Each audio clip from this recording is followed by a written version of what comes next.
Φίλες και φίλοι, γεια σας. Στο σημερινό επεισόδιο θα μάθουμε δύο διαφορετικούς τρόπους για να επιλύουμε γραμμικά συστήματα στη MATLAB. Τέτοια συστήματα μπορεί να εμφανιστούν κατά την επίλυση μαθηματικών προβλημάτων, κατά τον σχεδιασμό συστημάτων μηχανικής ή κατά την στάθμιση συντελεστών χημικών αντιδράσεων.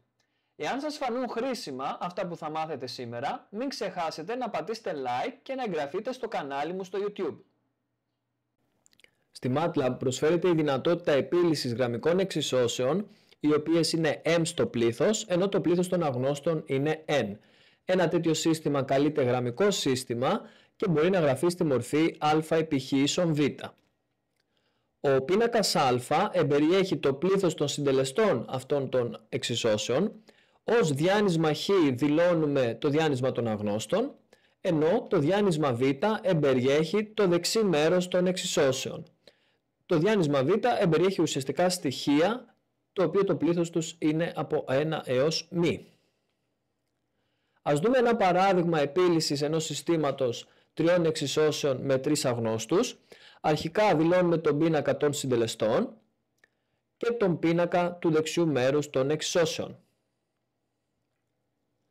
Για να λύσουμε αυτό το σύστημα στη MATLAB, ανοίγουμε αρχικά ένα M-file και γράφουμε την εντολή clear.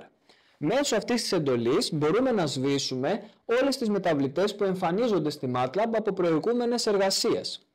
Ύστερα δηλώνουμε τον πίνακα α, τα στοιχεία που εμπεριέχονται στην ίδια γραμμή διαχωρίζονται μεταξύ τους με κενά, ενώ τα στοιχεία που εμπεριέχονται σε διαφορετικές γραμμές διαχωρίζονται με ερωτηματικό. Δηλώνουμε κατόπιν το πίνακα του δεξιού μέρους των εξισώσεων και τέλος καλούμε την εντολή linSolve α,β, η οποία μας επιστρέφει τη λύση του προβλήματος. Για να επιστραφεί αυτή η λύση θα πρέπει να πατήσουμε την εντολή run.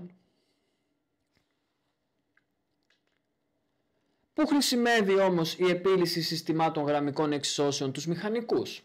Τέτοια συστήματα μπορεί να βρεθούν είτε σε μαθηματικά προβλήματα, είτε σε συστήματα μηχανικής διεργασιών ή και ακόμα μπορεί να χρειαστεί στη στάθμιση των συντελεστών χημικών αντιδράσεων.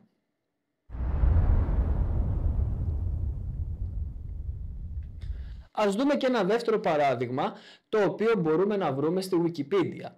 Εδώ και πάλι έχουμε ένα σύστημα τριών εξισώσεων με τρεις αγνώστους. Οι άγνωστοι είναι χ, ψ και z.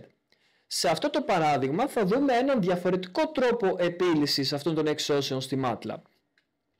Αρχικά και πάλι θα πρέπει να ανοίξουμε ένα M-file και σε αυτό το M-file θα δηλώσουμε τις τρεις αγνώστους μέσω της εντολής sims που είναι το χ, ψ και z. Ύστερα δηλώνουμε την εξίσωση 1, την εξίσωση 2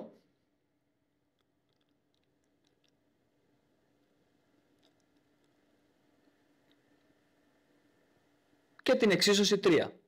Αφού δηλώσουμε τις τρεις αυτές εξισώσεις, μπορούμε να γράψουμε το διάνυσμα των αγνώστων ως solution, να ισούται με την εντολή solve, στην οποία μέσα δηλώνουμε τις τρεις εξισώσεις και τις τρεις αγνώστους που ζητάμε να βρούμε. Ύστερα μπορούμε να πατήσουμε την εντολή run και μέσω της solve να βρούμε το διάνυσμα των λύσεων. Εδώ το διάνυσμα των λύσεων είναι το 1, 2, 2.